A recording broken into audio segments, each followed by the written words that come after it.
What makes this Omega watch underrated? That's what I am going to go through in this episode. Hi guys, and welcome to a new video with me, the Omega Enthusiast. Make sure you hit on that thumbs up button below to support this channel and subscribe if you enjoy learning more about vintage watches. They are free to do. And without further ado, let's get started.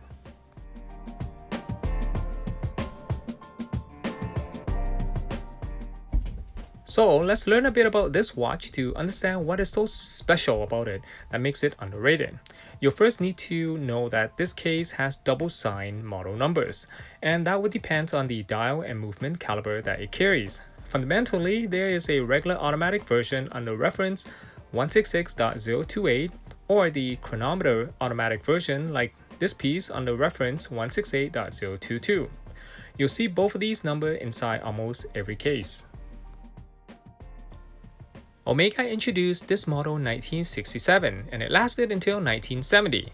It was made available in faux steel, gold cap over steel, or solid gold.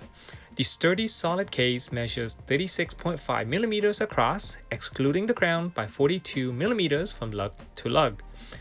This case dimension will fit nicely on almost any wrist size. The case thickness is 11.5 millimeters, including the current acrylic dome original sign crystal, and it takes a 19mm lug width. In case any of you are unsure what an underrated watch means, it can refer to an excellent timepiece that is commonly listed at a value way below what it deserves, or it has a low demand even though the quality of the watch is immaculate. So far we know that the first two things that makes this model great are the case is sturdy and a great size that will fit nicely on most wrists.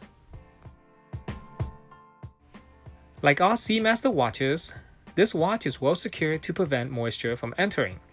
The acrylic crystal takes a metal tension ring, like this one, that holds tight when installed into the case. The original sign crown is a waterproof type crown that takes a gasket inside, like this little piece right here. And the screw-in case will also carry a thick gasket. With these three areas well protected, moisture or other outside particle will not be able to enter the watch. Whether you decide to buy the regular or this chronometer version, the market value for both is relatively around the same price range. That's because the quality of both versions is almost the same. The chronometer version, of course, will say chronometer and officially certified on the dial below the word automatic. But I find many collectors like the regular version because of the red second hand.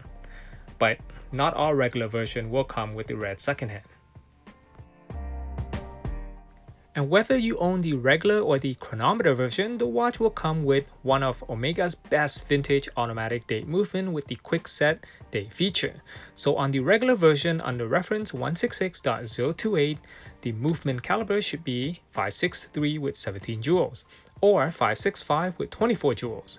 In addition, the 563 version will have OXG engraved on the balance bridge, indicating it is for the US market, and the 565 version will be for the international market. It is essential that the movement holder is there to keep the movement intact and that both case clamps and screws are there to keep the movement stable. The chronometer version will carry a caliber 564 with 24 jewels, like this movement here, the same caliber used in all vintage Constellation date models from late 1966 to 1970. You're not going to find a better quality vintage automatic movement with the date feature than this caliber. It is straightforward to operate this timepiece. First, before putting it on your wrist, give the watch a boost start by winding the crown a few times. Next, pull the crown in and out from the first click to the second click, allowing you to set the date quickly.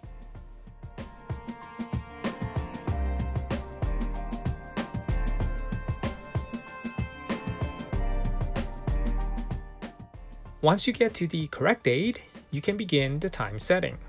Make sure you avoid using the quick set date feature around 10 p.m. to 2 a.m. to prevent interference with the regular day driving wheel.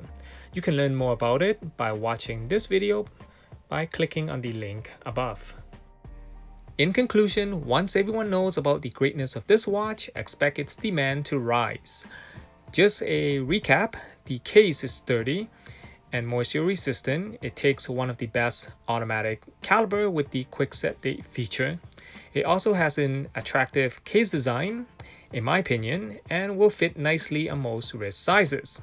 Not to mention that there is a day and date version of this case design as well, under 166.032 reference for the regular version or 168.023 for the chronometer version. That's the end of this episode, and my question is, now that you know how great this timepiece is, will you be interested in shopping for one in the near future? Thank you for taking the time out of your day to watch my video, and I look forward to seeing you in the following episode.